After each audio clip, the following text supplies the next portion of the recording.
السلام علیکم، کیا حال ہے دوست؟ ہم سوال کریں گے مفتی صاحب سے اور پوچھیں گے جواب، اور مفتی صاحب ہمارے سوالوں کا جواب بھی دیں گے۔ اور آپ لوگ ہماری ویڈیو کو پسند آنے پر لائک اور سبسکرائب ضرور کریں اور شیئر بھی کریں۔ تو مفتی صاحب، ہماری پاک و ہند میں اکثر بچے نماز نہیں پڑھتے، تو اس میں ماں باپ کا رول ہے یا پھر عرب کنٹری میں دیکھو ہر آدمی گناہ بھی کر رہا ہے، ساتھ میں نماز بھی پڑھ رہا ہے۔ ہو رہے نماز پڑھوانا بڑا مشکل کام ہے۔ اگر بچپن میں عادت نہیں بنی، پھر 100 میں سے کوئی ایک ہے جو نمازی بنتا ہے۔ یہ جو سعودی عرب میں بڑے بڑے عیاش بھی نمازی ہوتے ہیں نا، اس لیے ہوتے ہیں کہ بچپن سے نماز کی عادت ڈالی ہوتی ہے، تو وہ نمازی تو بنے ہوتے ہیں۔ جن چیزوں کی عادت نہیں ڈالی ہوتی وہ نہیں بنے ہوتے، تو نماز پڑھ رہے ہوتے ہیں۔ باپ کو گھر میں کس طریقے سے رہنا چاہیے؟ ماں باپ اولاد کے سامنے اولاد بنے ہوئے ہیں۔ باپ کی تو ویلیو ہی ختم ہو گئی ہے گھروں میں۔ وہ کماؤ پوت ہے، خانسامہ، کما کما کے کھلائے گا، چلے گی بس وہ کھلاتا رہے۔ تو باپ کو باپ بننا، بولو بھائی، ضروری۔ اور ماں کا بھی ماں بننا ضروری ہے۔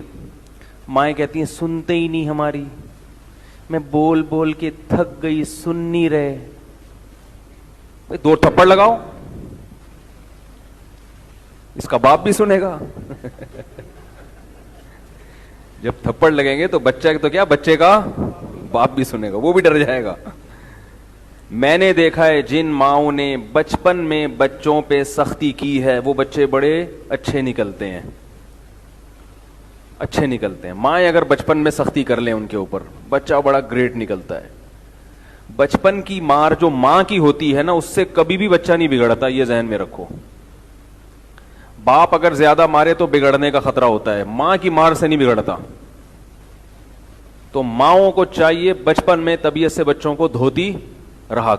مفتی صاحب، بہت سی مائیں ایسی ہے جو بچوں کو بنا وجہ کوٹتی رہتی، اس کے بارے میں کیا جواب ہے؟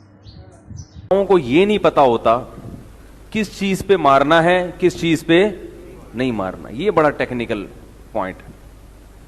جس چیز پہ سختی نہیں کرنی اس پہ خام خام میں اس کو طبیعت سے۔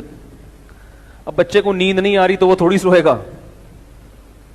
رات کو 12 بجے بچے کی دھلائی ہو رہی ہے، کمبخت سو جا منوس، گلا دبا دوں گی تیرا، وہ اور چیخ رہا ہے، اس کی نیند بولو بھائی اور غائب ہو رہی ہے۔ تو وہ بھائی بچہ تو اپنی مرضی سے سوتا ہے، اپنی مرضی سے اٹھتا ہے، ان چیزوں پہ سختی نہیں کرنی۔ بچے بعض دفعہ رات 2 بجے اٹھ کے بیٹھ جاتے ہیں بالکل فریش ہو کے، شرارتیں شروع کر دیتے ہیں، ماں ان کو پٹخ پٹخ کے لگا رہی ہیں، تو بھائی وہ نہیں سو سکتا، وہ خام خام میں اس پہ ظلم ہو رہا ہے۔ یہ اسی طرح بچے کو چیزیں ٹھسواتے ہیں زبردستی، کھاؤ، کہہ رہے نہیں کھا رہا بھائی، میرے بھوک ہی نہیں ہے، کھاؤ، تیرا باپ بھی کھائے گا، جو یہ میں نے پکایا ہے، تو جب تیرا باپ بھی یہی کھا رہا ہے۔ تو ان چیزوں پہ سختی نہ کریں۔ اسی طرح بچے کی جب نیند پوری نہیں ہوتی، وہ خام خام میں ضدی بنا ہوا ہوتا ہے، ٹیں پیں لگا کے رکھی ہوئی ہوتی ہے، تو وہ نیچرل ہے۔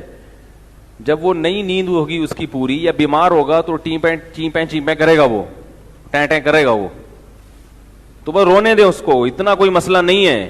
دوسرا سوال یہ ہے مفتی صاحب، نماز میں کب سختی کرنی چاہیے یا نہ کریں؟ پہ نماز میں سختی کیا کریں۔ 10 سال کے بچے کے پاس نماز چھوڑنے کا آپشن نہیں ہے۔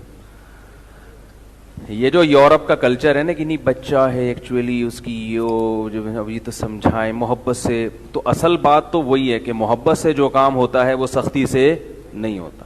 اصل تو اصول یہی ہے، بچے کو بھی پہلے محبت، لیکن ہر بچہ محبت سے سمجھتا نہیں ہے، اس کے دل میں اہمیت ہی نہیں بیٹھتی بعض دفعہ، تو پھر یہ ہے کہ اس کی ٹھکائی ہونی چاہیے۔ پھر اسلام کا بھی حکم ہے، میں نے بتایا اسٹیپ بائی اسٹیپ، ایسے نہیں کہ ایک دم طبیعت سے دھو دیں اس کو، پہلے آرام سے ایک آدھ تھوڑا ڈانٹ لگائی، پھر کبھی تھوڑا سا تھپڑ لگا دیا، تھوڑا غصے کا اظہار کیا۔ تو نماز کے معاملے میں اس کو بتا دو کہ بیٹا آپ کہ جو ہم یہاں آپ کو رکھا ہوا ہے, ہم آپ کو کھلا بھی رہے ہیں, پلا بھی رہے ہیں.